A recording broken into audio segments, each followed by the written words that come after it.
નમો ભગવતે વાસુદેવાય.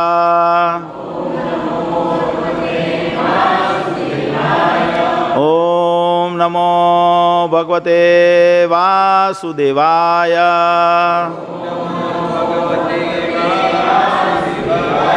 નારાયણં નમસ્કૃત્યામ નરામ ચૈવ નરોત્તમામ દેવીં સરસ્વતીં વ્યાસાં તતો જયામુદીરયેત. નષ્ટપ્રાયેષુ અભદ્રેષુ નિત્યં ભાગવત સેવયા ભગવત્યા ઉત્તમ શ્લોકે ભક્તિર્ભવતિ નૈષ્ઠિકી. ઓમ અજ્ઞાનતિમિરાન્ધસ્ય જ્ઞાનાંજનશલાકયા ચક્ષુરુન્મિલિતમેન તસ્મૈ શ્રીગુરુવે નમઃ. શ્રીચૈતન્ય મનોભીષ્ટં સ્થાપિતમેન ભૂતલે સ્વયં રૂપઃ કદા મહ્યં દદાતિ સ્વપદાન્તિકં. વંદેહં શ્રીગુરો શ્રીયુતપદકમलं શ્રીગુરૂन् વૈષ્ણવાંશ્ચ.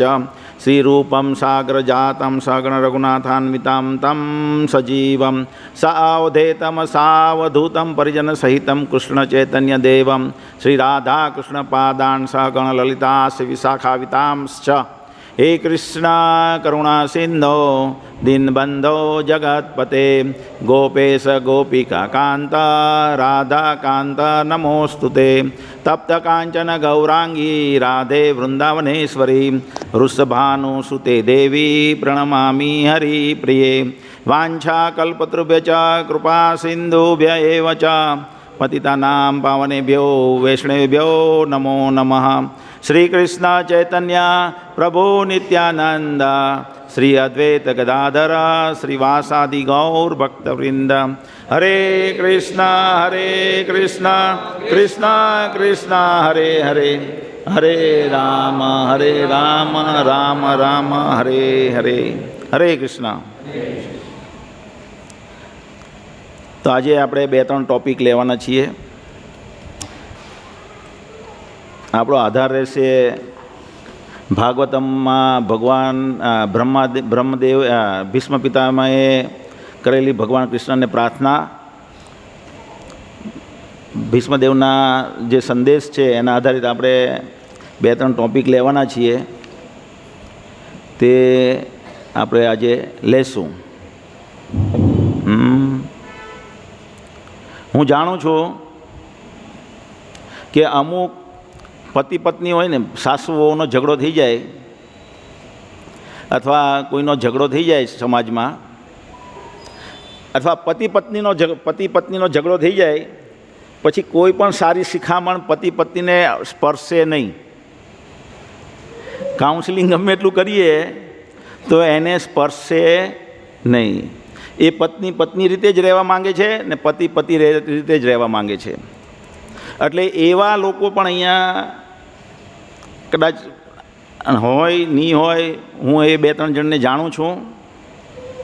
અને એ લોકો નહીં હોય તો આ રેકોર્ડિંગ થઈ રહ્યું છે એમાંથી એ લોકો સાંભળી લેશે. એટલા માટે જે લોકો એવા નથી નિષ્ઠુર, એ લોકોને આ સલાહ લાગુ પડે, ભીષ્મદેવનો સંદેશો. એટલા માટે આપણે આ શ્લોક લઈ રહ્યા છીએ. 14મો શ્લોક છે ભાગવતમનો સ્કંદ પ્રથમ अध्याय 9.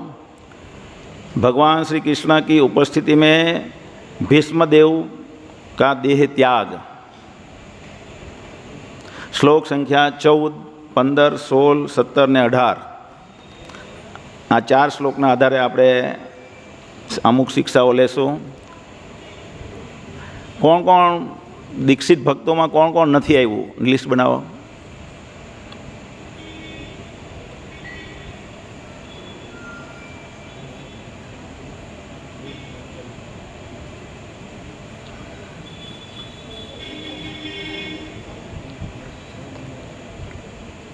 માતાજીમાં કોણ નથી આવ્યું? લિસ્ટ બનાવો ફટાફટ.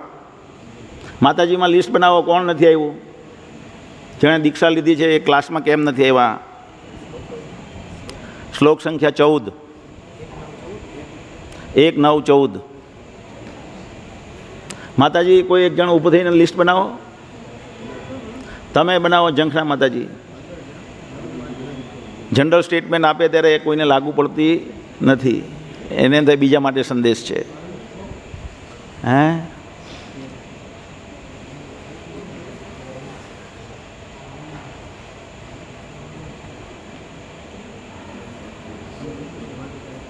બાદરાયણ આવે છે, રંધીર આવે છે.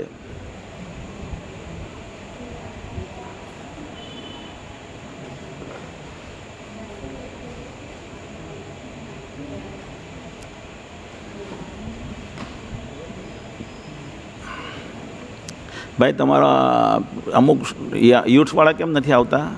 અમુક નિયોફાઇટ હોય તે નહીં આવે એટલે વસ્તુ અલગ છે કોઈ કારણસર. પણ પેલા ભાઈ બ્રિજેશ ને મિતેશ ને બધા કેમ નથી આવતા? હા, બ્રિજેશ કેમ નહીં આવે? મિતેશ અમલસાડ રહે તો બિલ્લીમોરાના પ્રોગ્રામમાં આવી શકે. પહેલાં આવતો જ થતો અમારા અમલસાડના પ્રોગ્રામમાં, ત્યાંથી એ જોડાયેલો હતો.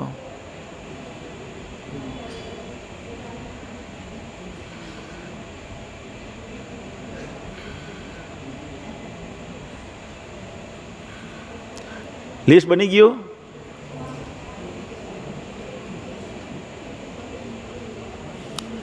તમારા બધાને પણ નવા ભક્તો છે. મિતેશભાઈ, અલા અમિતભાઈ, તમે ઊભા થાઓ. અમિતભાઈને હું એક પ્રશ્ન પૂછું છું કે અમિતભાઈ, તમને અમુક અહીંયાથી વાતો મળે, અહીંયા આમ છે, અહીંયા આમ છે, આમ છે, આમ છે, તો તમારા મનમાં શું થાય? અહીંયા આવવાનું મન રહે કે દગી જાય? હે, એવું સાંભળો તો શું થાય? હે, કે અહીંયા તો બધા આમ કરે ને અહીંયા આમ કરે ને આમ કરે ને આમ કરે, તો તમારી ચેતના બગડી જાય કે નહીં બગડી જાય? બગડી જાય. હિરેનભાઈ તમે બેસી જાઓ. હિરેનભાઈ ઊભા થાવ તમે. હે, હા, બગડી જવાની સંભાવના થાય. માતાજીમાં એક જણ ઊભો થઈ જાય નવા.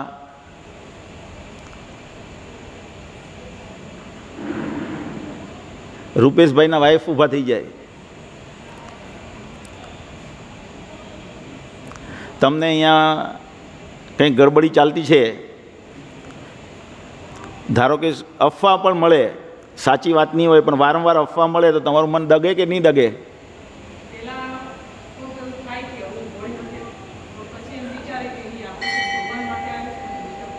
હા, એટલે બધાના મન દગી જાય. તારણ શું છે? બેસી જાઓ. તારણ શું છે? તારણ એ છે કે અમુક વ્યક્તિઓ આવી ખોટી ખોટી વાતો કરે અહીંયા, તો નવા આવનારા ભક્તોની શ્રદ્ધાઓ દગી જાય. એ લોકોને વારંવાર સમજાવ્યા પછી પણ એ લોકો સમજતા નથી કે આવી રીતે વાતો કરવી જોઈએ નહીં. અને અમુક ભક્તો એવા છે કે એને આપણે સમજાવીએ કે તું આમ કેમ બોલ્યો, તો એને વાત ફેરવીને તોડવીને બોલવામાં મહાયર છે બધા અમુક ભક્તો. આપણે કહીએ કે આ મારી નજર સમક્ષ બોલેલા હોય છતાં મેરા એ મતલબ થા, મેં એ કહેના ચાહતા હું. એવી રીતે મારી મચડીને તોડીને રજૂ કરવાવાળા પણ ભક્તો છે. તો એનું નિરાકરણ રૂપે આજે એનું નિરાકરણ આવી જશે. જો આ ઇસ્કોન મંદિર અહીંયા જ્યારે બન્યું તેની શરૂઆત 2006, એમ તો 2000થી થઈ, પણ 2006થી શરૂ થઈ. ત્યારે નહોતા મેં મારા જે શિક્ષા ગુરુઓ છે એની કૃપા પ્રાપ્ત થઈ હશે મને, તો મેં એકલા હાથે આ આંદોલન અહીંયા નવસારીમાં શરૂ કર્યું. અને ત્યારે મારા વાઈફ શ્યામસુંદરી દેવીને હું પુસ્તક વિતરણ કરવા લઈ જતો હતો, તો એ પણ શરમ લાગતા હતા કે આવી રીતના આપણે પુસ્તક વિતરણ કોણ કરીએ, કોણ જાણે છે ઇસ્કોનને. તો 2006માં ઇસ્કોનને કોઈ જાણતું, નવસારીમાં મોટે ભાગે, સુરતમાં બી એ વખતે બધા ઓછા જાણતા હતા. તો એ વખતેની મારી પાસે ધન સંપત્તિ હતી ની કંઈ હતું, અને ધીમે ધીમે ધીમે ધીમે ધીમે ની કંઈ મને બહારથી કોઈનો સપોર્ટ હતો, ખાલી એક કૃપા પ્રાપ્ત થઈ હશે ગુરુની અને પૂર્વ મારા શિક્ષા ગુરુને, તેના આધારે આ મુવમેન્ટ અહીંયા લગીને વધી અને આજે આ સ્થિતિમાં છે. આજે આપણી પાસે મંદિર છે, ભક્તો છે. હવે હું બીજાને સેન્ટર ખોલવાનું કહું ત્યારે એને બધી સહાય આપીએ છીએ, આપણે મંદિર તરફથી સહાય આપીએ છીએ. અને પછી પણ જો એ લોકો એહસાન ફરવામાં રહેતા હોય તો એ લોકોએ એમ લાગે કે અહીંયા બહુ ખોટું ચાલી રહ્યું છે, તો એ લોકોએ બીજી જગ્યાએ, બહુ મોટું મેદાન છે પ્રચારનું મેદાન બહુ મોટું છે, એ લોકોએ બીજે જવું જોઈએ અને એના ગુરુ, આપણા ગુરુને કે એના ગુરુ જે પણ હોય એની એને કૃપા પ્રાપ્ત કરવી જોઈએ. અને એ ગુરુની કૃપાથી એ પણ ગમે તેવી નિર્ધન અવસ્થામાં હશે તો પણ એની ગુરુ કૃપા પ્રાપ્ત થશે તો એ સેન્ટર ખોલી શકશે. તો એણે સેન્ટર ખોલીને ત્યાં પ્રચાર કરવો જોઈએ. અહીંયા બહુ મગજમારી લાગે, પણ અહીંયા નુકસાન કરવા, અહીંયા આટલી બધી શક્તિ વેડફીએ. પ્રભુપાદ કહેતા હતા કે એક ભક્ત બનાવવા માટે ગેલન્સ ઓફ બ્લડ રેડવું પડે. એટલે ગેલોનોના ગેલન એટલે 4-4.5 લીટર. કેટલા લીટર થાય ગેલન? 4.5 લીટર થાય ને? કેટલું થાય ભાઈ? 3.4 કે 4.5 લીટર? એક ગેલન બરાબર કેટલું થાય? પેલો વોટ ઇઝ ઇક્વિલન્ટ? હે, 4.5 કિલો. હા, એટલે 4.5 લીટર એટલે ગેલન. એટલું બધું જ્યારે લોહી રેડીએ છીએ ત્યારે એક ભક્ત બને છે. તો અહીંયા બહુ બધા ગાંઠના પૈસા ખર્ચીએ છીએ, બહુ બધા લોકોને, ભક્તોને સેવામાં લગાવીએ છીએ, ત્યારે ભક્તો બને છે જેમ તેમ, અને એની શ્રદ્ધા દગાવવાનું કામ કરે છે. તો એ ચાખી લેવામાં આવશે નહીં, કડક પગલાં લેવામાં આવશે એના, જે પણ વ્યક્તિ હોય તેના. હું એ 3 વ્યક્તિને પરફેક્ટ જાણું છું. અત્યાર સુધીમાં જે થઈ ગયું તે થઈ ગયું. હવે પછી એણે આ રીતના વ્યવહાર કરવાનો રહેશે નહીં. માતાજીઓ પણ ગુસપુસ કર્યા કરે, અને એની પણ બધી વાત મારી પાસે આવી જશે. એટલે એમણે પણ ગુસપુસ કરવું જોઈએ નહીં. જેને પણ કંઈ પ્રોબ્લેમ છે, કંઈ પણ પ્રોબ્લેમ છે કે અહીંયા આમ હોવું જોઈએ, અહીંયા આમ હોવું જોઈએ, એના માટે મેં એક પંચ બનાવ્યું છે, અને એ પંચમાં 5 ભક્તો છે.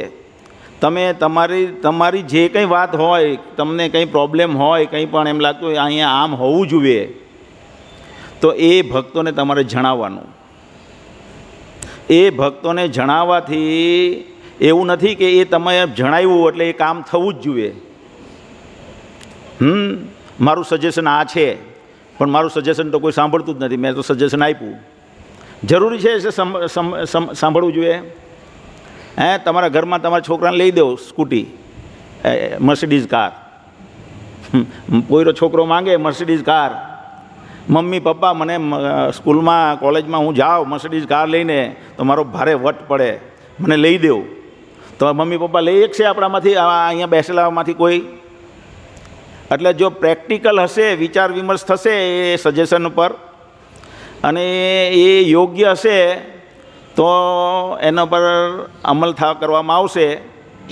નહીંતર પછી અમલ ન થાય તો વ્યક્તિએ એમાં ખોટું લગાવવું જોઈએ નહીં. અહીંયા જે પણ આ બધું વસ્તુ મોટે ભાગના આ જે હું કહી રહ્યો છે તે અમુક જે દીક્ષિત ભક્તો છે અને જે દીક્ષા લેવા માટે પોતાની જાતને તૈયાર કરી રહ્યા છે એના માટે ખાસ છે. નવા ભક્તોને એટલું બધું આ વસ્તુ હું કહેવા એટલે એને શિક્ષા મળશે, એટલા માટે હું અહીંયા આખું પ્રવચન પડશે એટલે તમને બેસી જશે મગજમાં. તો એના માટે આ હું નથી બોલી રહ્યો છું જે વરિષ્ઠ ભક્તો છે એના માટે થઈને. તો 5 જે જણા છે, પંચ જે છે એ ઊભા થઈને અહીંયા આવે. પ્રેમ સિંધુ પ્રભુ,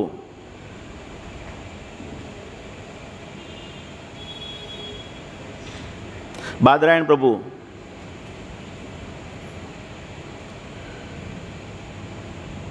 રંતીદેવ નથી આવ્યા? આવ્યા.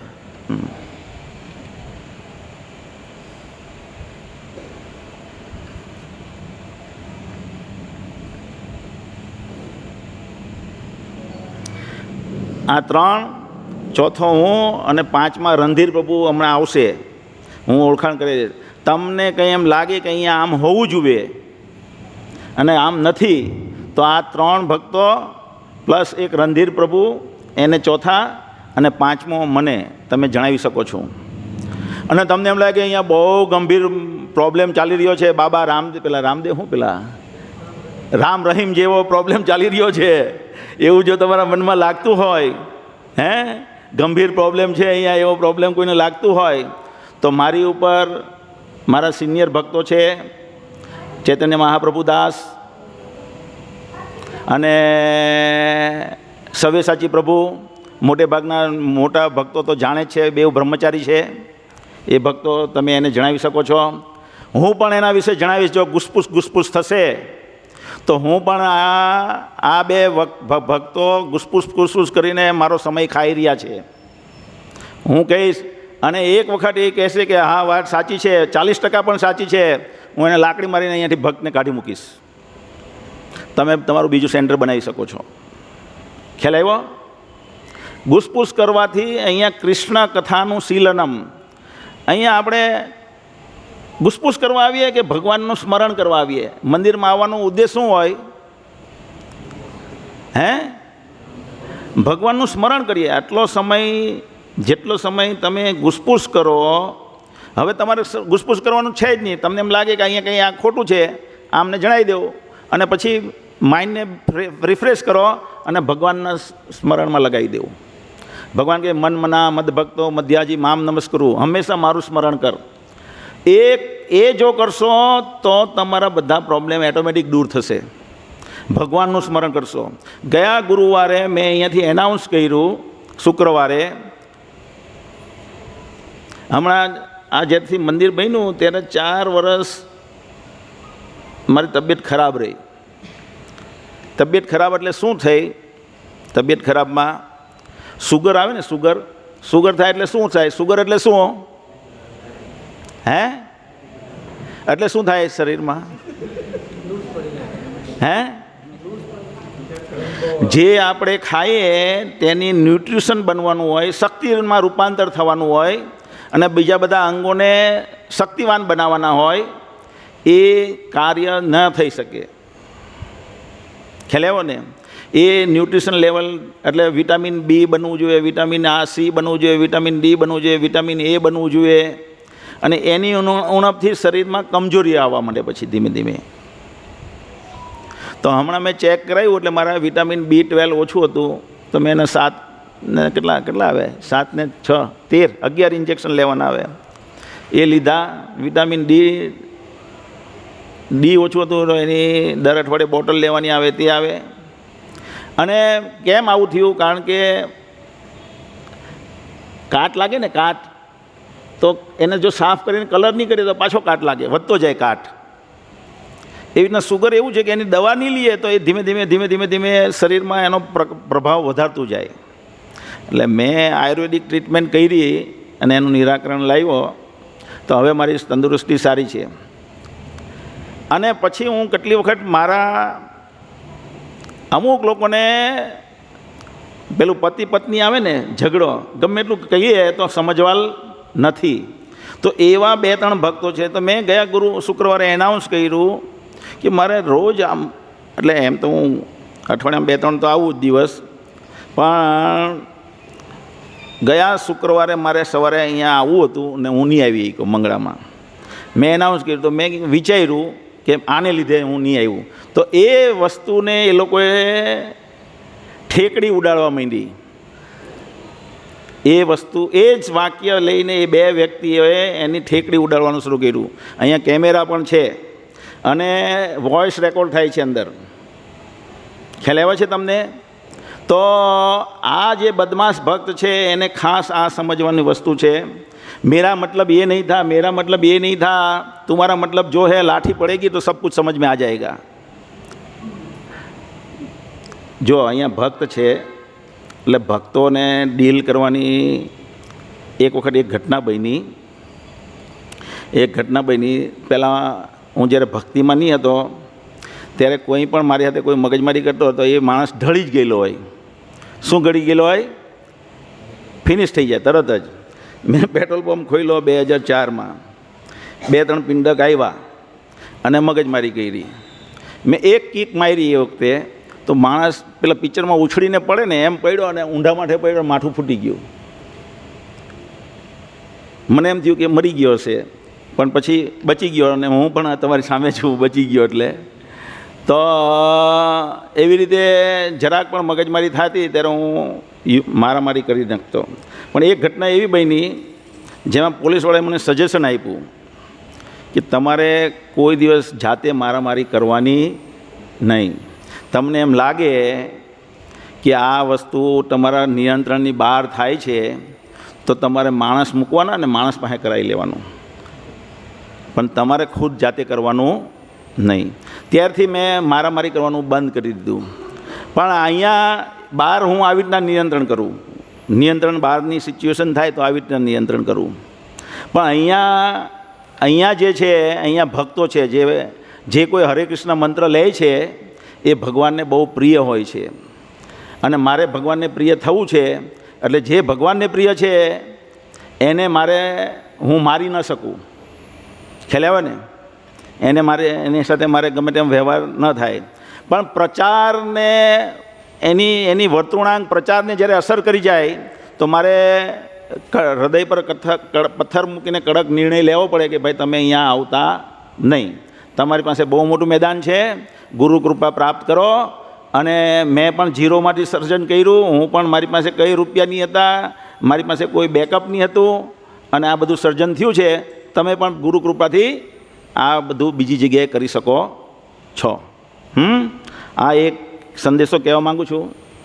ધનધીર પ્રભુ હમણાં આવશે, હું બતાવી દઈશ. તો આ 4 મોટી કંઈ પણ મંદિર બાબતે કંઈ પણ તમારે સુઝાવ હોય તો આ 4ને જણાવવાનું.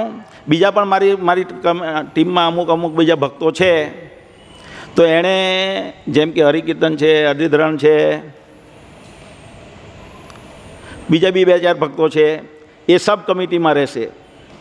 આ મુખ્ય કમિટીમાં 5 જણા છે. પછી બહુશીરા છે, દિવ્ય પુરુષદાસ છે. તો એને પણ તમે પણ કંઈ પણ સુજાન હોય તો ઘૂસપૂસ નહીં કરવાની. ઘૂસપૂસ કરવાથી નિકાલ આવે? તમે એકબીજાને કહેવો અને વાત કરતાં નવા ભક્ત પાસે પહોંચી જાય તો તમે એની ભક્તિ પ્રચાર કરો છો કે ભક્તિ બગાડો છો એની? બધા હાથ ઊંચો કરીને જવાબ આપે. આપણે ભક્તિ બગાડતા કહેવાય ને બીજા ભક્તોની? હા, ઊભા થાવ.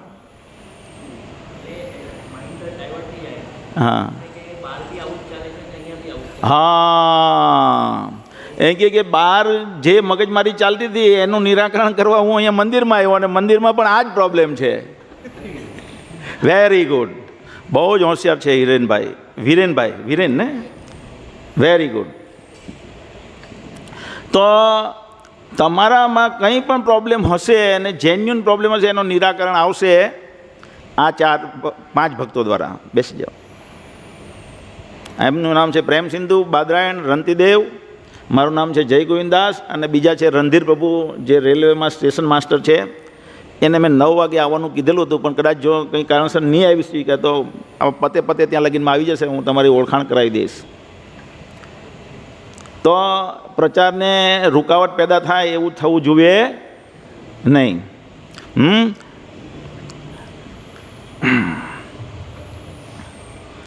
આપણે આ વસ્તુ આજના આ શ્લોક પરથી લેશું. એક શ્લોક પરથી લેશું. શ્લોક સંખ્યા 14. કોની પાસે છે ભાગવતનો શ્લોક?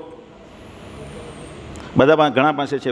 તમારી લેડીઝમાં, માતાજીઓમાં 2-3 જણા પાસે છે. ચાલો. સર્વકાલ કૃતમ મન્યે ભવતામ ચ યદ પ્રિયમ સપાલો યદ વસે લોકો વાયોરીવ ઘનાવલિ સર્વં કાલકૃતમ મન્યે ભવતામ ચ યદ પ્રિયમ સપાલો યદ્વસે લોકો વાયોરીવ ઘનાવલિ સર્વકાલકૃતમ મન્યે ભવતામ ચ યદ પ્રિયમ સપાલો યદ્વસે લોકો વાયોરીવ ઘનાવલિ. ભીષ્મદેવ બોલી રહ્યા છે. આ ભીષ્મદેવ કહી રહ્યા છે, मेरे विचार से यह सब काल के कारण हुआ है, जिसके वशीभूत होकर हर व्यक्ति लोकांतर में भटकता है. जिस प्रकार वायु द्वारा बादल इधर से उधर ले जाए जाते हैं. આ ભીષ્મદેવ કહી રહ્યા છે. આગળ એની ઘટના એવી છે કે મહાભારતનું યુદ્ધ થાય છે કુરુક્ષેત્રમાં અને પાંડવો વિજય થાય છે. ભીષ્મ પિતામાં ઘાયલ અવસ્થામાં ત્યાં પડેલા છે અને ગંગા કિનારે છે. એ વખતે એને કોઈ બીજી વૃત્તિથી ત્યાં લઈ જાય છે અને બાણની સૈયા પર સૂતેલા હોય છે, મૃત્યુનો ઇંતજાર કરી રહ્યા હોય છે. અને ભગવાન કૃષ્ણના ભક્ત છે, 12 મહાજન છે ને, 12 મહાજનમાંના એક મહાજન ભીષ્મદેવ છે. સ્વયંભૂ નારદ શંભુ કુમાર કપિલો મનો. પછી શું છે? પ્રહલાદો જનકો ભીષ્મો. પ્રહલાદો જનકો ભીષ્મો. ભીષ્મ એટલે ભીષ્મ. આ ભીષ્મ જે દેવ જે છે એ મહાજન છે, એટલે ભગવાનના મહાન ભક્ત છે.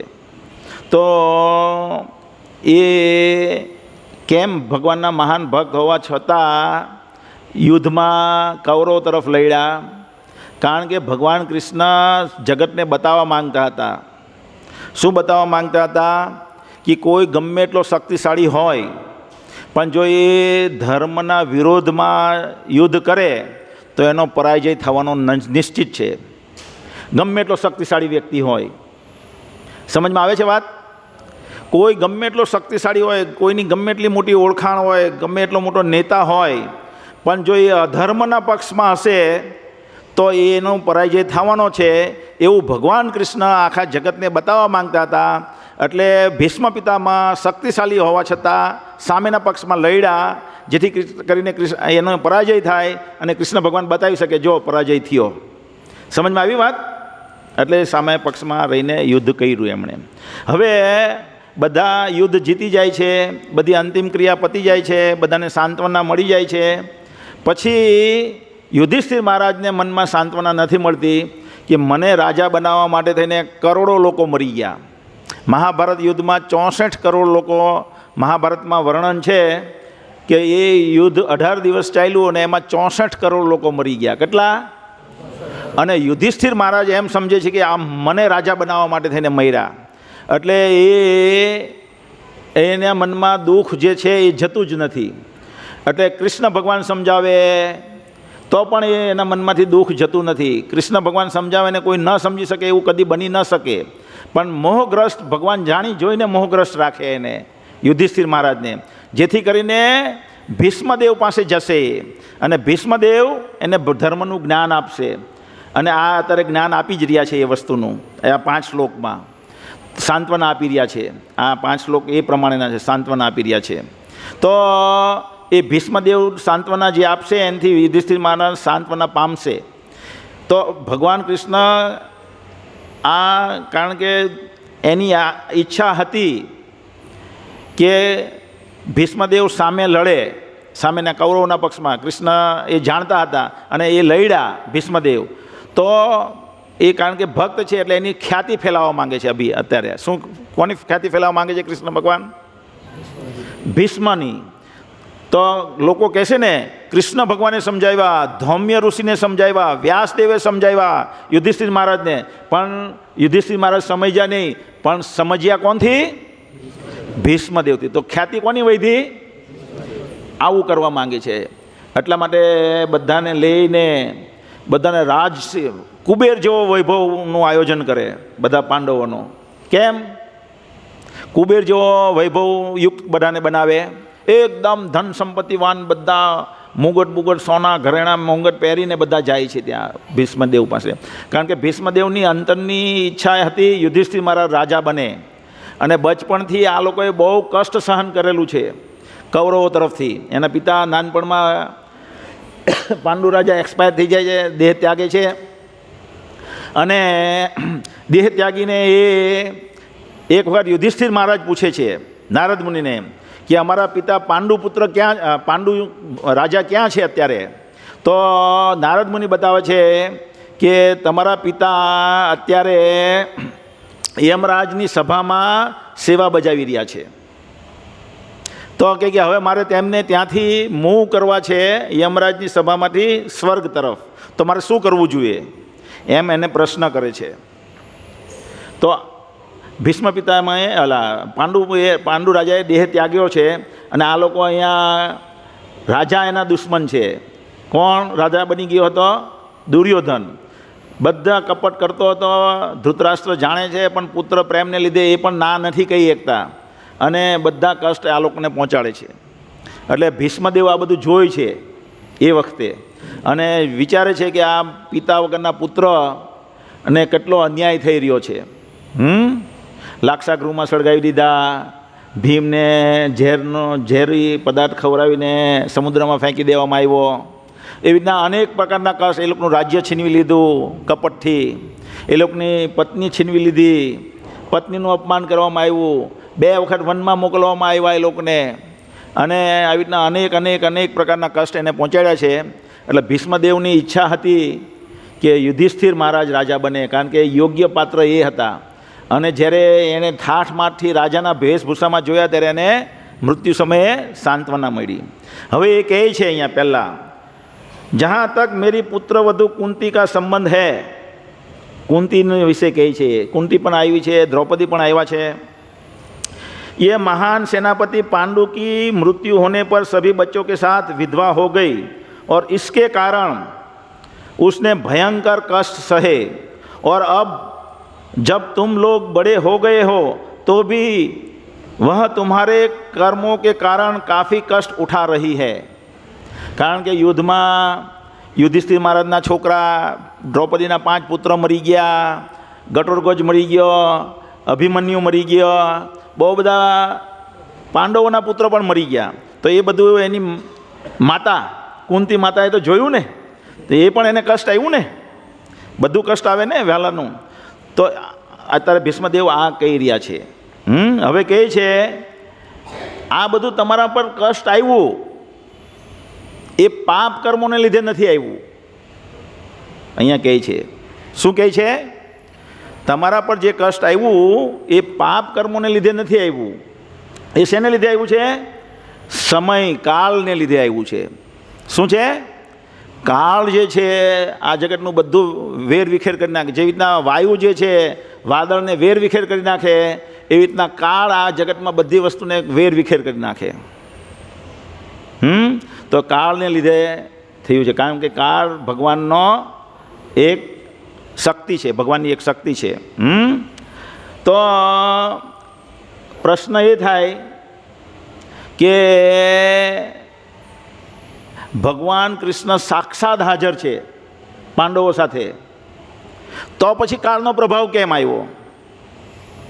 અહીંયા ભીષ્મ પિતામહ કહી રહ્યા છે ને, મેરે વિચાર से ये सब प्रबल काल के कारण हुआ. એટલે આ બધી દુઃખમય સ્થિતિ થઈ, આ યુદ્ધ થયું ને યુદ્ધમાં આ બધાને ભયંકર કષ્ટ સહન કરવો પડ્યો, એ શેને લીધે થયું?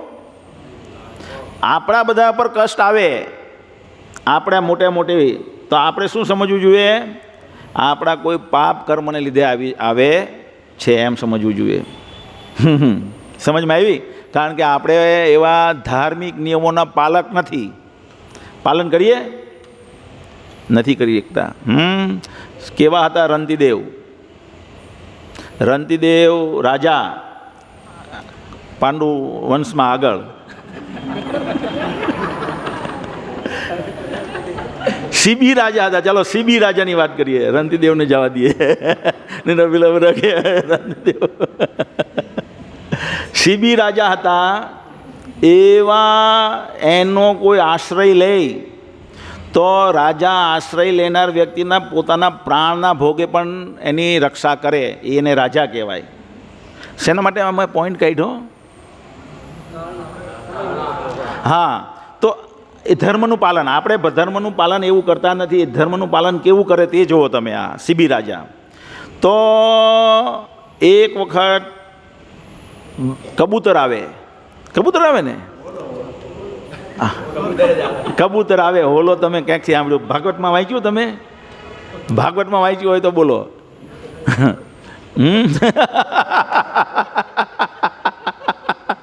શું થયું?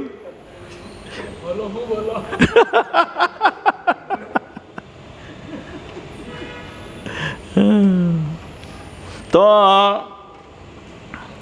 એ કબૂતર આવે છે અને એમ કહે કે મારી પાછળ બાજ પડ્યું છે, મને ખાવા, મારું રક્ષણ કરો. તો હવે બાજ જે છે એનો તો ખોરાક છે બીજો નાના પક્ષીને મારીને ખાવું, પણ હવે રક્ષણ માટે આવ્યું છે રાજાના, તો રાજાની ફરજ છે કે એના રક્ષણ માટે જે આવ્યું છે એને રક્ષા આપવી. તો એ કબૂતરને રક્ષા આપવાનું વિચારે છે, તો બાજ આવીને કહે કે મારા ખોરાકનું શું? મારા ખોરાકનું શું? હું ભૂખો રહું? તો કે આ કબૂતરના વજન બરાબર જેટલું બી જરૂરી છે તમને માંસ, એ મારા શરીરમાંથી હું તમને આપું છું. અને પોતાના શરીરમાંથી એટલો માંસનો પગમાંથી ટુકડો કાપી અને એ બાજને ખવડાવે છે. આ ધર્મનું પાલન કહેવાય આને. સમજ પડી? તો આવા ધર્મ પાલક જે વ્યક્તિ હોય એ વ્યક્તિ એમ કહી શકે કે મારા પાપ કર્મને કારણે હું ભોગવી નથી રહ્યો, સમયના પ્રભાવને કારણે ભોગવ્યું. પણ આપણે બધા શું ભોગવીએ? પાપના કારણે. છતાં ભગવાન આપણે બધા અહીંયા જે બધા આવ્યા છીએ એ શુદ્ધ ભક્તિ જેના મનમાં સમજ, અમુક લોકો હજી આ મુમેન્ટનો ઉદ્દેશ શું છે એ નહીં સમજ્યા હોય. એ લોકો, મોટાભાગના લોકો તો એમ સમજે કે મને શાંતિ મળે, દુઃખ મારું નિવારણ થાય ને શાંતિથી જીવન પસાર થાય. અમુકનો ઉદ્દેશ એવી રીતના ચાલ્યા કરતો હોય જીવનનો. પણ ધીમે ધીમે ધીમે શાસ્ત્રનું અધ્યયન થાય ત્યારે ભગવાન કૃષ્ણનો આ જગત બનાવવા પાછળનો ઉદ્દેશ શું છે અને એ જ ઉદ્દેશની પાછળ આ મુમેન્ટ્સ છપાય છે અને એ જ ઉદ્દેશ માટે થઈને અહીંયાથી પ્રચાર થાય છે. તો અમુક લોકોને આ મનમાં બેસી ગયું છે કે ભગવાનની કોઈ પણ મને ગમે એટલા કષ્ટ વેઠવા પડે, મારે એ વેઠી આવું હું જ્યારે બોલું ત્યારે અમુક 2-3 ભક્તો છે એ એની ઠેકડી ઉડાડે. ખ્યાલ ને? કે ગમે એટલા કષ્ટ વેઠીને પણ આપણે આ મુમેન્ટમાં આપણું યોગદાન આપવું જોઈએ જેથી ભગવાન પ્રસન્ન થાય. પણ મેં કીધું ને પેલી પતિ પત્નીમાં ઝઘડો થઈ ગયો હોય તો પત્નીને ગમે એટલું સમજાવે પણ પત્ની સમજવાલ નથી, અને પતિને ગમે એટલું સમજાવે તો પતિ સમજવાલ નથી. કોઈ એના કાનમાં જે પણ શબ્દ નાખીએ આ કાનમાંથી બીજા કાનમાં નીકળી જાય. તો અમુક 2-3 ભક્ત એવા છે જેને આવી વાત હું કહું તો એની ઠેકડી ઉડાડશે. અને હવે મને વાત મળી ઠેકડી ઉડાડવી કે આવી, તો એને રૂક્ષત છે, અહીંયાથી ગેરંટીથી રૂક્ષત છે, કોઈ એને બચાવી શકશે નહીં. હું જ પહેલાં એની કમ્પ્લેન નાખી દઈશ કે આ ઠેકડી ઉડાવે. બરાબર ને? હા, શું છે? શું વાત ચાલતી હતી ભાઈ? તમે સમજો છો ને બધા? હું 2 વસ્તુ મિક્સ કરી એટલે અમુકને આ વાતની ખબર હોય તેને. તો કાળ જેનો પ્રભાવ છે એ કાળ કામ કરે. જ્યારે જે વ્યક્તિ પુણ્ય થઈ ગયા હોય જાગ્રત, ત્યારે એના પર પાપ કર્મ અસર નહીં કરે, આપણા પર પાપ કર્મ અસર કરે. પણ આપણે શુદ્ધ ભક્તિની લાઈનમાં આવેલા છીએ, એટલે શુદ્ધ ભક્તિની લાઈનમાં આવ્યા છે તો ભગવાન જોઈ છે કે આનો ઉદ્દેશ છે શુદ્ધ ભક્તિ પ્રાપ્ત કરી અને ભગવાનના ધામમાં ભગવાનની સેવામાં નિયુક્ત થવાનો ઉદ્દેશ એણે અપનાવ્યો છે અને એ માટે પ્રયત્નશીલ છે. અત્યારે અવસ્થા કાચી છે તો એ અત્યારથી શુદ્ધ છે, આપણે નથી શુદ્ધ, પણ ભગવાન એને શુદ્ધ માની લે છે. તો એવા વ્યક્તિને ભગવાન એની અંતરંગા શક્તિ દ્વારા નિર્દિષ્ટ કરે. અત્યારે બધા પાપ કર્મોથી જે ફળ મળે છે તે બહિરંગા શક્તિ દ્વારા ફળ પ્રાપ્ત થાય છે. કર્મોના ફળ જે પ્રાપ્ત થાય તે શેના દ્વારા મળે? બહિરંગા શક્તિ દ્વારા, દુર્ગા દેવી દ્વારા. અને જે વ્યક્તિએ શુદ્ધ ભક્તિનો ઉદ્દેશ શુદ્ધ ભક્તિ અપનાવવાનો ઉદ્દેશ જીવનમાં બનાવી લીધો છે અને એના માટે પ્રયત્નશીલ છે, એ શુદ્ધ નથી. પણ કારણ કે એને શુદ્ધ એ ભગવાન જે છે એ સ્વીકારે છે કે આ શુદ્ધ ભક્તિની લાઈનમાં છે, એટલે એને ભગવાન એને અંતરંગા શક્તિમાં મૂકી દે, એટલે ભગવાન એના નિયંત્રણમાં મૂકી દે ને ભગવાન એનું કંટ્રોલ કરે. તો અહીંયા એ વસ્તુ ભીષ્મદેવ સમજાવી રહ્યા છે. હવે જોઈ કે કાળના પ્રભાવથી આવું થયું તો સાક્ષાત ભગવાન છે હાજર. અહીંયા કહીએ અહો અતલ કાલ કા પ્રભાવ કિतना अद्भुत होता है, इसे काटा नहीं जा सकता. नहीं तो धर्म के पुत्र युधिष्ठिर, गदाधारी महान योद्धा भीम तथा गांधी वस्त्र धारण करने वाले बलशाली महान धनुर्धर अर्जुन एवं सबसे बढ़कर पांडवों के प्रत्यक्ष हितैषी भगवान श्री कृष्ण के होते हुए विपत्तियाँ क्यों आती? प्रश्न ये છે કે ભગવાન સાક્ષાત આની હિતેશી છે, પાંડવોનું કલ્યાણ ઈચ્છે છે, પાંડવોને સુખી કરવા ઈચ્છે છે, છતાં આપણને એમ થાય કે તો પછી પાંડવો કેમ દુઃખી થયા? કાલનો પ્રભાવથી જો થતું હોય તો કાલ તો ભગવાનના નિરીક્ષણમાં કામ કરે, તો કેમ આવું થયું? તો અહીંયા ભીષ્મ પિતામહ આગળ સમજાવે છે. શું સમજાવે છે? હે રાજન, શું કહે છે? એટલે હે युधिष्ठिर महाराज, श्री भगवान यानी कि श्री कृष्ण की योजना को कोई नहीं जान सकता. यद्यपि बड़े बड़े चिंतक उनके विषय में गहन जिज्ञासा करते हैं, लेकिन वे मोहित हो जाते हैं. तो मोटा मोटा चिंतकों पण मोहित થઈ જાય. ભગવાન કૃષ્ણ કેમ આવું કરે છે? ભગવાન કૃષ્ણ અચિંત્ય છે. શું છે આ શ્લોક? નહીં યસ્ય કહરચિદ રાજન, બોલો, પુમાન વેદ વિદિત્સિતમ યદ વિજિજ્ઞાસયા યુક્તા મોહ્યંતિ કવયોપિ. એકચ્યુઅલી કવયોપી, કવિ એટલે બ્રહ્માજી કહેવાય. શું કહેવાય?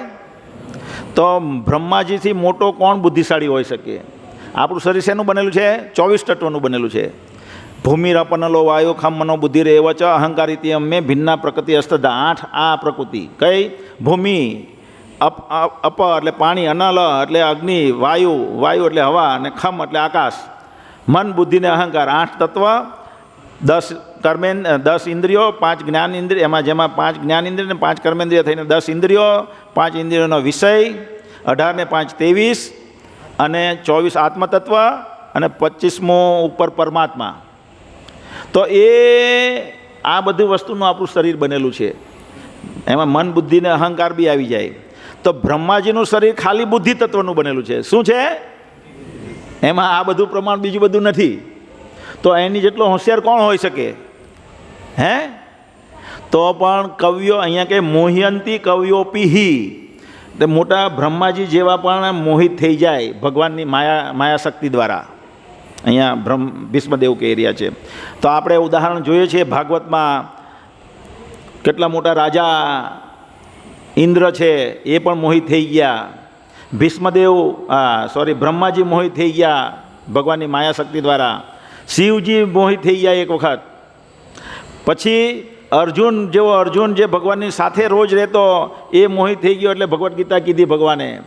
પરીક્ષિત મહારાજ જે એટલા મહાન ભક્ત છે, જેના મુસીબત હતી ત્યારે ભગવાન કૃષ્ણ સ્વયં એની માના ગર્ભમાં પ્રવેશ્યા, પરીક્ષિતની માના ગર્ભમાં, અને પરીક્ષિત મહારાજની રક્ષા કરી. એ મોહિત થઈ ગયા અને શૃંગી ઋષિને મરેલો સાપનો હાર પહેરાવી દીધો. રાજા આવું કાર્ય કરે? કોઈને બેસેલો ધ્યાનમાં વ્યક્તિ બેસેલો હોય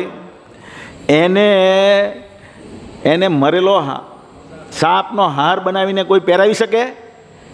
કોઈ સારા માણસને પણ આપણે ન પહેરાવીએ, તો આ તો ઋષિને પહેરાવી દીધો પરીક્ષિત મહારાજે. એવા મહાન ભક્ત આવા મોહિત થઈ ગયા. કેમ? કારણ કે ભાગવતમની આ જગતમાં લાવવું હતું ભગવાને. શું લાવવું હતું? અને અર્જુનને મોહિત કરી દીધો કારણ કે ભગવદ્ ગીતા લાવી હતી. તો ભગવાનનો પ્લાન હોય છે આમ. એટલે અહીંયા આગળ ભીષ્મદેવ કહે છે, અતએવ હે ભરતવંશ के श्रेष्ठ युधिष्ठिर, मैं मानता हूँ कि ये सब श्री भगवान की योजना के अंतरंग है. तुम श्री भगवान की अचिंत्य योजना को स्वीकार कर लो और उसका पालन करो.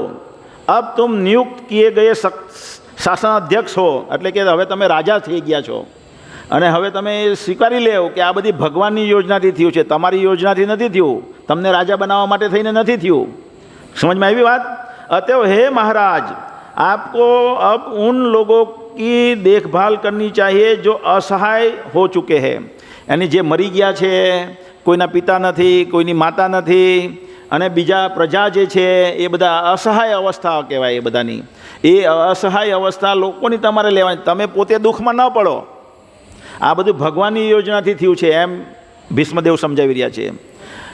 રથયાત્રાના દિવસે મીટિંગ થઈ અહીંયા. રથયાત્રા પહેલાં 2 મીટિંગ થઈ. આ વખતે થઈ કે નહીં થઈ? હા કે ના?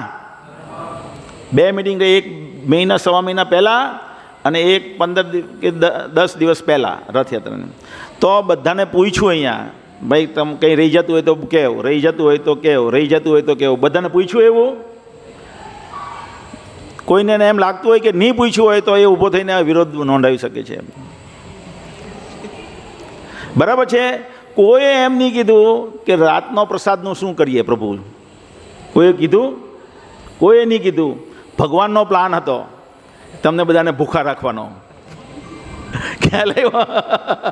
આપણે કોઈને ભૂખા, છતાં પ્રસાદની આવ્યો તો ઘુસપુસ ઘુસપુસ ઘુસપુસ ઘુસપુસ કરી ને શ્યામ સુંદરીને રોવરાવ્યા બધા માતાજીઓએ ભેગા મળીને. હવે બીજી વખત આ થવું જોઈએ. આજની પહેલાંનું જે પણ થયું છે એ ઉદાર હૃદયથી હું એને આપણે ચિંતન કરવાથી કોઈ ફાયદો જ નથી. માળા કરીએ તો ભગવાને સમય આપ્યો સવારે આપણી પાસે, માળા કરીએ હરે કૃષ્ણ કૃષ્ણ કૃષ્ણ હરે હરે, હરે રામ રામ રામ હરે હરે.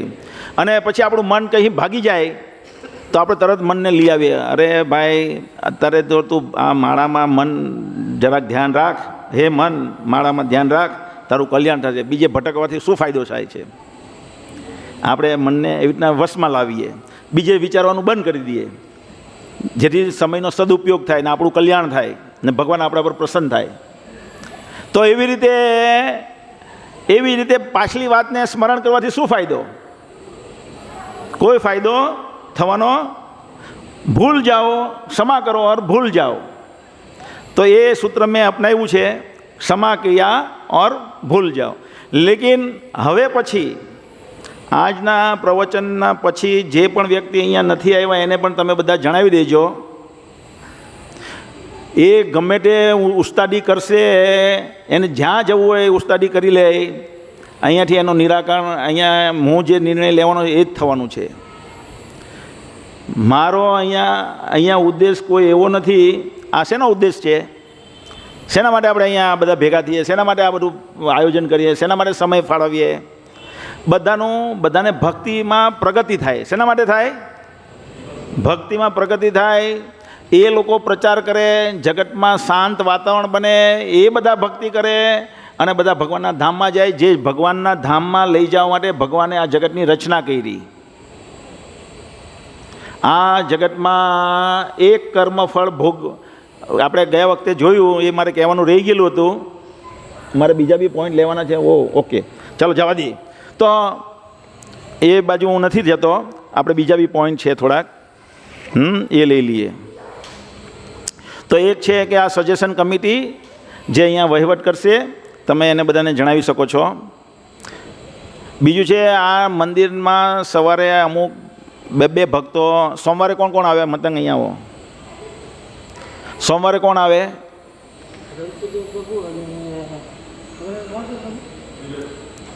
ભક્ત ધીરજ.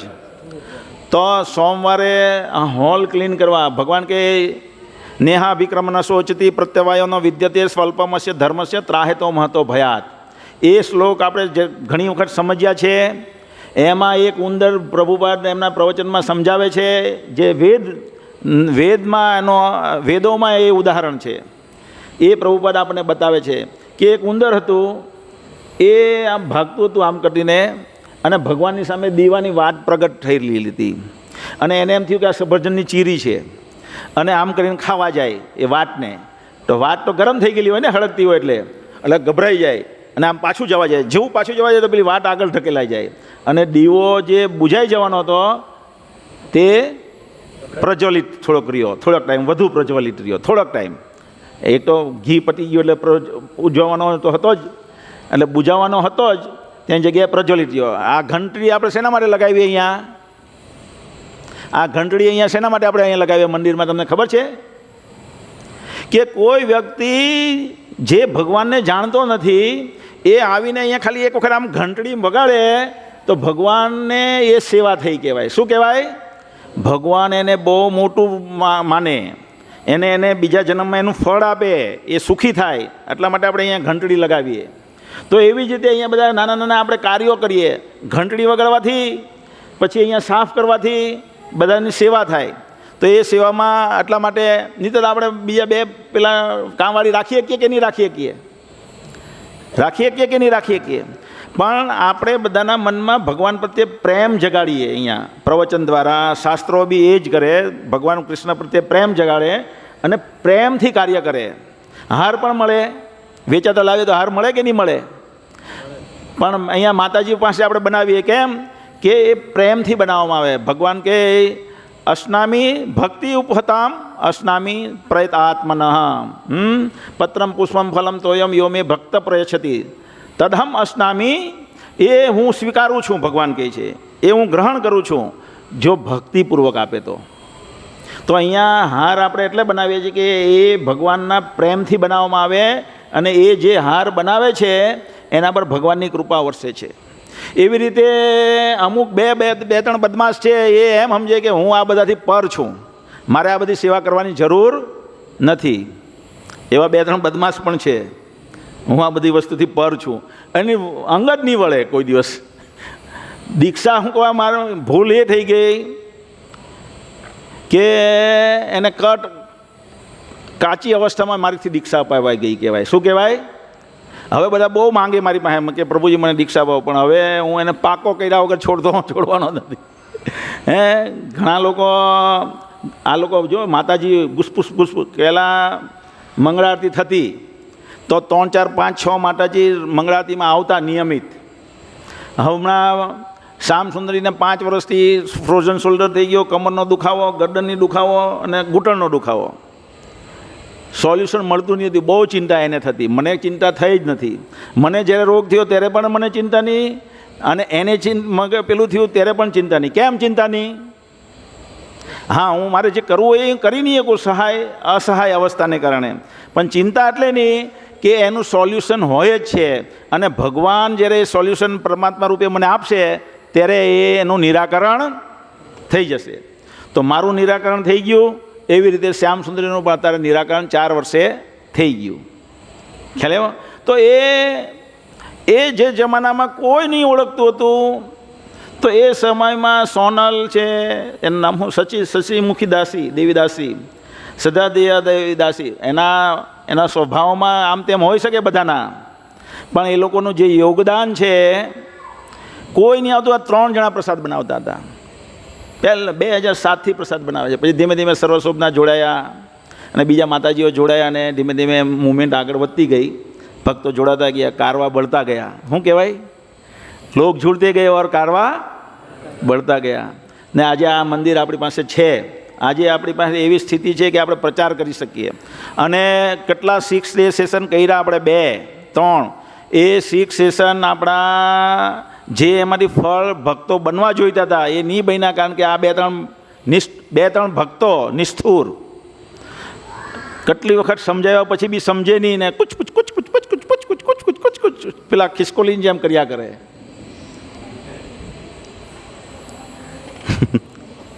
હે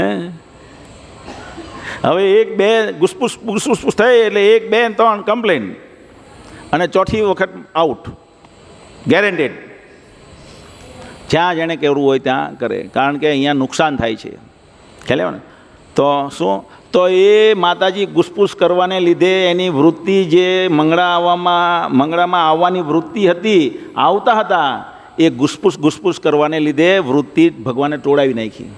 મેં 2 દિવસ પહેલાં મતંગને પ્રેમ સિંધુ પ્રભુને પૂછ્યું, પ્રભુજી તમે સવારે ક્લાસમાં નથી આવતા? ખાલી એમ કેઝ્યુઅલ પ્રેમથી. તો કે પ્રભુજી મન થોડુંક ડાઉન થઈ ગયેલું છે. કેમ મન ડાઉન થઈ ગયું? કારણ કે બીજા લોકો અહીંયા ગુસપુચ ગુસપુચ ગુસપુચ ગુસપુચ ગુસપુચ ગુસપુચ ગુસપુચ કર્યા કરે, એટલે એણે નહીં સાંભળવું હોય તો પણ એ એવા વ્યક્તિ નથી ગુસપુસ કરવાવાળી વ્યક્તિ. પણ એણે નહીં સાંભળવું હોય, અહીંયા ભક્તિ કરવી હોય, એણે તો અહીંયા પેલું શું કહે, પ્રભુ પર આવિર્ભાવ દિન હતો આપણો વ્યાસ પૂજા મહોત્સવ પ્રભુપાદનો, તો એ વખતે પ્રભુપાદને ગ્લોરિફિકેશનમાં આ પોઈન્ટ એમણે એ વખતે બોલ્યા કે આવું અહીંયા સાંભળવું નથી, આધ્યાત્મિક વાતાવરણ હોવું જોઈએ. શું હોવું જોઈએ? અહીંયા બધા ભગવાનની વાતો કરે તો જે વ્યક્તિ અમથો આવે એને એમ લાગે કે અહીંયા દિવ્ય વાતાવરણ છે, દિવ્ય વાતાવરણ છે, એવો અનુભવ થવો જોઈએ. એટોમેટિક ખાલી અહીંયા પગ મૂકે અને અહીંયા એક વખત પ્રણામ કરે એટલે એનું કેટલું બધું શુદ્ધિકરણ થઈ જાય એની ચેતનાનું. તો આ ગુસપુસ કરવાની આદતને લીધે આ કેવી રીતના કામ કરે ખબર આપણે સમજી નહીં શકતા.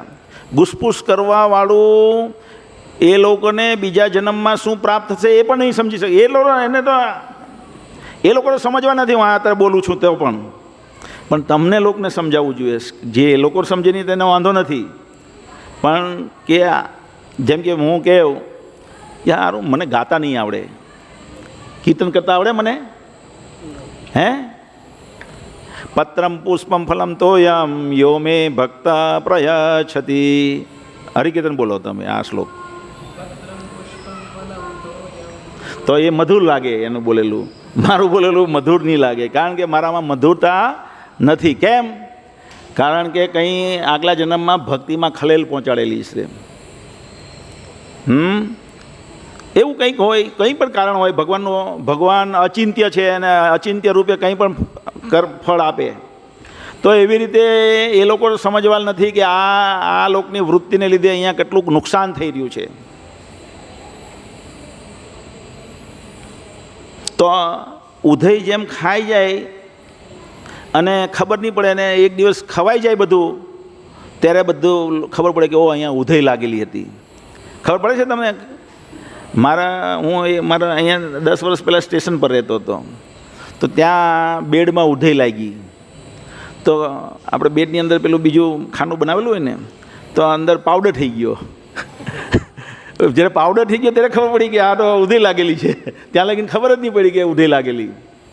પછી એ ઘર છોડીને અમે અહીંયા આવ્યા શૈલેષ પાર્કમાં. તો 8 વર્ષ રહ્યા અને 8 વર્ષ ઉધઈ લાગી ગઈ ને બેડ ખવાઈ ગયો પાછો. જ્યાં હું સરદાર શાંતાદેવી રોડ પર રહેતો ત્યાં પુષ્કળ પાણી ને પુષ્કળ ભેજ, તો ત્યાં કોઈ દિવસ ઉધઈ નહીં લાગી ઘરમાં, પણ આ 2 ઘરમાં જબરજસ્ત ઉધઈ લાગી.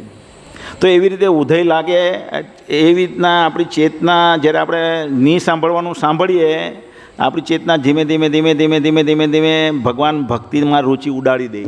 એવા આપણા કાનમાં વાતો પડે જે ભક્તોની વિરોધમાં હોય, ભગવાનની વિરોધમાં હોય, એવી વાતો જો આપણા કાનમાં પડે તો એ ધીમે ધીમે ભક્તિમાં આપણી રુચિ વધારી દે, ભાગી જાય ભક્તિમાં રુચિ. અનંત કીર્તિ કેમ નથી આવ્યા ભાઈ?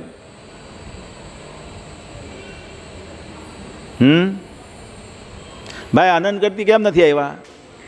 તમારી સાથે રહી ને, તમારી સાથે મિત્રતા છે ને, કેમ નહીં થઈ? કેમ નહીં થઈ? તમારી પ્રેરણાથી એનામાં ભક્તિ જાગૃત, વાત કરવાની જરૂર જ નથી, ભક્તિ જાગૃત થવી જોઈએ ને એને ઉત્સાહ થવો જોઈએ તો અહીંયા આવવાનો. એ તમે જગાડી જ નથી એ એના હૃદયમાં.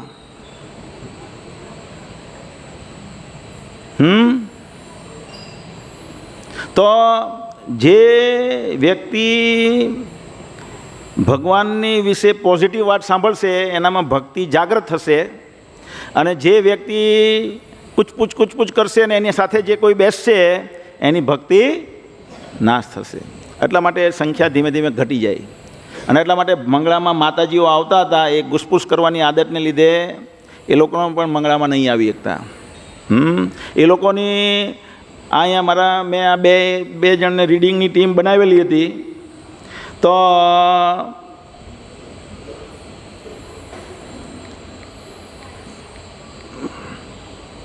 કમ્પલસરી છે આ પેલા માટે, જે પણ દીક્ષિત ભક્તો છે તેના માટે આ ઓપ્શન નથી કે હું નહીં લખું તો ચાલી જાય એમ. તો આ જે છે સાધના રિપોર્ટ 16 માળાનો રિપોર્ટ છે. 16 માળામાં આટલા લોકોએ પ્રકાશચંદ્ર રાણા, એ કોણ છે પ્રકાશચંદ્ર રાણા? તમે? ઓકે. તો એણે 108માંથી 103 દિવસ લગીને રિપોર્ટ ભર્યો. શું કહેવાય? 108 દિવસમાં આ વાત આ જાહેર થઈ, ત્યાર પછી 103 વખત એ દીક્ષિત નથી, છતાં એણે 108માંથી 103 દિવસ રિપોર્ટ ભર્યો. તપસ, એ પણ દીક્ષિત નથી, એણે 32 દિવસ રિપોર્ટ ભર્યો. ચેતન સુરગ, એ પણ ભક્ત દીક્ષિત નથી. દીક્ષિત થયા પછી શું થાય? હું મોટો ભક્ત છું એમ સમજવા માંડે.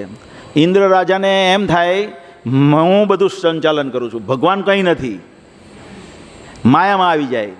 એવી જ રીતે ભક્તો પણ એમ સમજે કે મારી દીક્ષા થઈ ગઈ, મેં શાસ્ત્રોનો અધ્યયન કરી લીધું, મારા બહુ બધા શ્લોક, હું જ્યારે બી આમ સ્મરણ કરું તો મને તરત શ્લોક આવડી જાય અને હવામાં કૂદવા માંડે, માયામાં આવી જાય.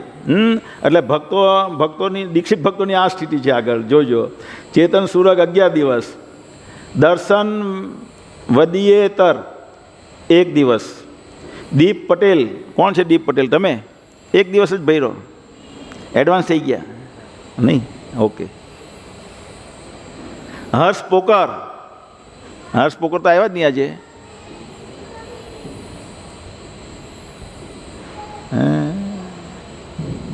એ લોકો તમે બીજા ગ્રુપમાં ભરો છો?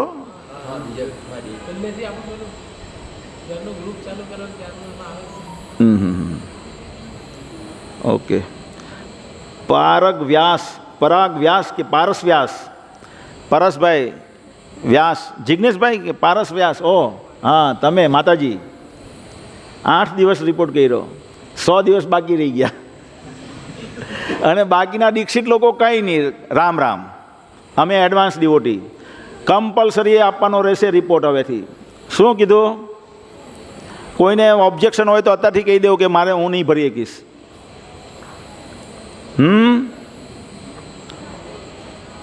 વિના પટેલ 103 દિવસ. વિના પટેલ કોણ છે? હા, એણે સારું કર્યું. કામિની ગાંધી 7 દિવસ, દક્ષા બલદાનિયા 41 દિવસ, નેહા બારોટ 61 દિવસ, રાજવંતી સોલંકી સોનગઢમાં છે, ખાલી 2 વખત મારી મુલાકાત થઈ, 40 દિવસ ભર્યો રિપોર્ટ. બોલો. કોમલ સિંહ ચીખલીમાં છે, 2 દિવસ. શ્રદ્ધા જોશી 71 દિવસ. શ્રદ્ધા જોશી કોણ છે? હે?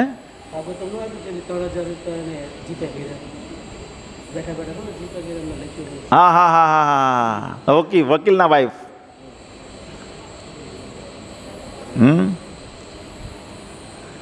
પછી પુસ્તક રીડિંગ જે છે સાધના રિપોર્ટ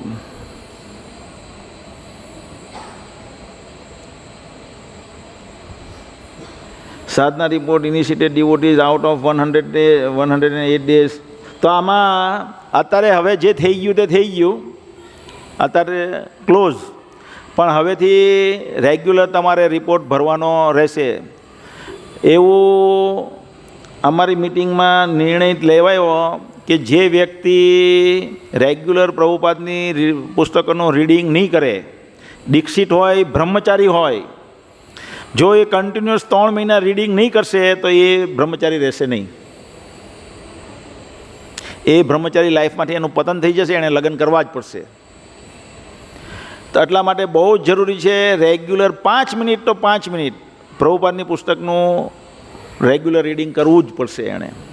અને તમારે બધાએ ભરવો જ પડશે, એ ચલાવી લેવામાં આવશે નહીં.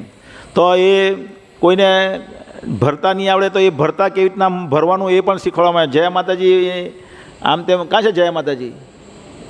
કેમ નહીં આવ્યા? આવેલા છે? 2 દિવસ રિપોર્ટ ભર્યો તમે, બધું શીખવાડ્યું તમને પછી પણ.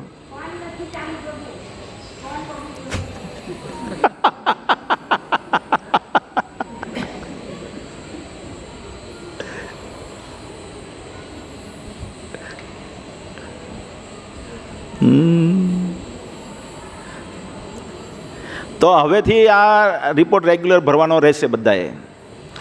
અને આવતા અઠવાડિયે પ્રેમ સિંધુ પ્રભુ, આવતા અઠવાડિયે આવતા શુક્રવારમાં મને પાછો આ રિપોર્ટ મોકલો આ રીતે, જેથી કરીને આવતા શુક્રવારે પ્રવચન પછી આપણે એને એનાલિસિસ કરશું કોણ નથી મોકલતું તે.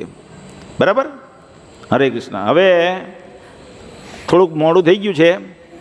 હવે આ અદ્રિધરણ ઊભા થાય અહીંયા. હવે અદ્રિધરણ સ્ટુડન્ટને શીખવે છે. આ સ્ટુડન્ટને પણ એને ટીચર છે, ટીચરની સામે તો બોલવું જ નહીં જુએ, પણ ગ્રોસ કંઈ એવું લાગતું હોય, ગ્રોસ મોટી કંઈ ડિફેક્ટ લાગતી હોય એનામાં, એના સ્વભાવમાં કે કંઈ નાની નાની વાતમાં કમ્પ્લેન કરે, એ ન સોચતી ન કાંક્ષતી સમઃ સર્વભૂતેષુ મદભક્તિ લબ્ધતે પરામ બ્રહ્મભૂત પ્રસન્નાત્મા. આગળ આમાં બતાવેલું જ છે કે જે ભગવાનનો ભક્ત હોય ને એ તો હંમેશા આનંદમાં હોય, અને રડ કરે ને આમ છે આમ છે આમ છે આમ છે આમ છે, એ શુદ્ર કહેવાય. શું કહેવાય? શુદ્ર. તો શુદ્ર લોકો, કારણ કે શુદ્ર એટલે શું? કોઈ જ્ઞાન નથી ભગવાનનું, એમ એ શુદ્ર. ભગવાન વિશે જ્ઞાન નહીં હોય તો ભગવાનની આ હાજરી અહીંયા જેમ ભીષ્મદેવ બતાવી રહ્યા છે કે ભગવાનનો પ્લાન છે એ સમજવો જોઈએ. તો એ શુદ્ર વ્યક્તિ હોય એ ભગવાનનો પ્લાન સમજે નહીં અને રડ કરે. તો તમે લોકો પણ તમે આ જે ટીમ બનાવી છે ને એમાં તમે કંઈક તમારું કમ્પ્લેન હોય તો કરી શકો છો. હર્ષિલ, તમે અદ્રિધરણ નીચે ભણો છો કે અહીંયા ભણો છો? અહીંયા? બરાબર. એકચ્યુઅલી નાની નાની કમ્પ્લેન નહીં કરવી જોઈએ, એવું તો બધું રહેવાનું જ આ જગતમાં. કંઈક એવું મોટું હોય ને જેનાથી બહુ મોટું નુકસાન થતું હોય તો કહેવું જોઈએ. ચાલો, ઓકે.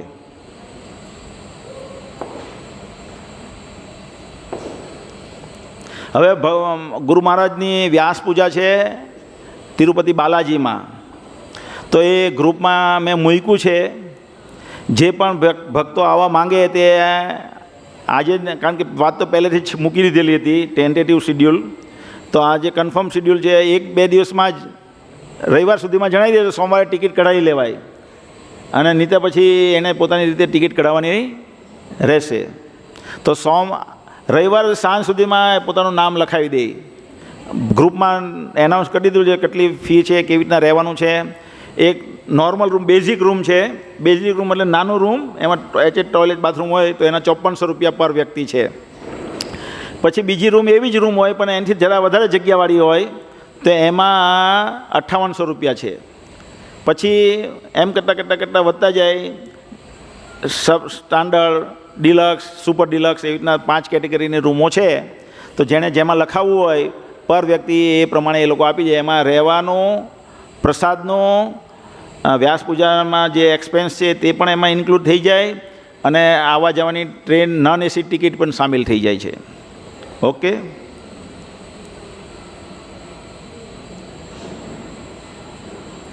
ચાલો ઓકે.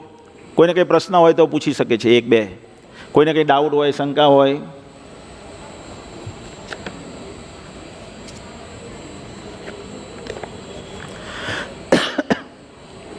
હરે કૃષ્ણ. બધા માટે પ્રસાદ છે, બધાને પ્રસાદ લઈને જવા વિનંતી છે.